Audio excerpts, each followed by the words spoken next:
6.3 대선 본투표까지 이제 하루도 채 남지 않았습니다. 각 후보는 오늘 자정까지 마지막 한 표를 호소하는데 이재명 후보는 서울 여의도 공원에서, 김문수 후보는 서울시청 광장에서, 이준석 후보는 대구에서 유세를 마칩니다. 황상현 기자가 배종찬 인사이트K 소장과 관련 소식 집중 분석해드립니다.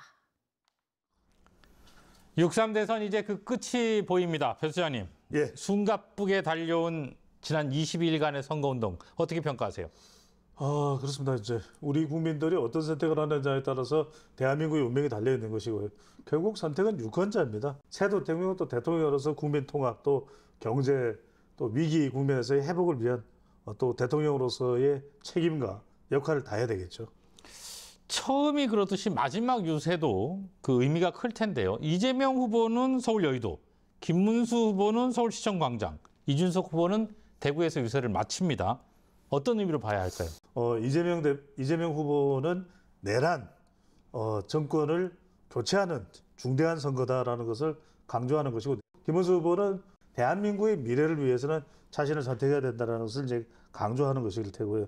이준석 후보는 대구입니다. 그만큼 보수 지지층들을 향해서 최종적인 선택은 나다, 이 점을 강조하는 것으로 보입니다.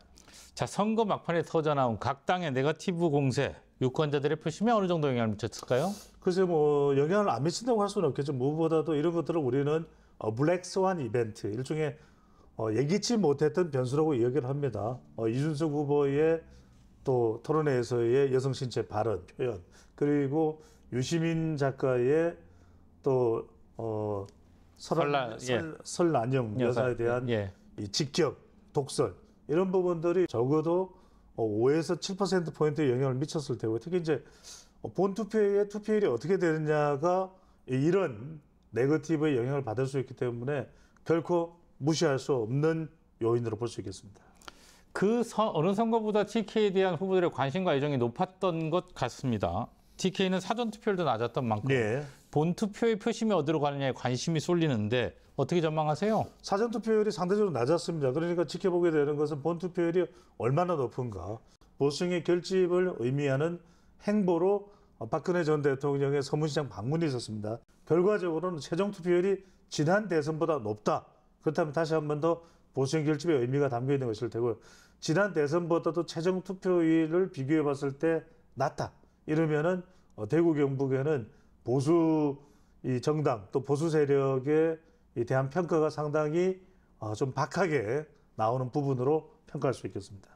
자, 이제 마지막 남은 변수는 뭡니까? 역시 투표율인가요? 그렇습니다. 특히 이제 TK, PK 또 추정근의 투표율이 최종적인 투표율이 어떻게 되느냐가 중요할 수밖에 없는 것이, 호남 투표율이 높지 않았습니까? 그럼 최종적으로 지난 대선에서 77.1%였던 투표율이 과연 80%를 뛰어넘을 수 있느냐, 그런 최종 막판에 터져 나왔던 유시민 작가의 독설 등이 과연 어떤 영향을 미치느냐 부분이 향후 이번 최종적인 이 선거 결과에 영향을 미칠 것으로 보입니다.